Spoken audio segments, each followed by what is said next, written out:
हमर यारवा नहीं बनाई रंगदारवा अजहिया हम जइबो सनक आके गिरमी गोड़वा पे कि तोरा चलते हो जइतो मडा हई समस्तीपुर मोड़ा। भाई ध्यान दो, मान लीजिए एक लड़की को एक लड़के से बहुत प्यार है। खुशबू जी ध्यान दीजिए प्लीज।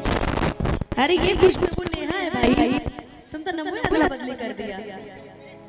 ध्यान देना खुशबू, मान लो एक लड़की को मान के चलो समस्तीपुर का कौन कौन है भाई?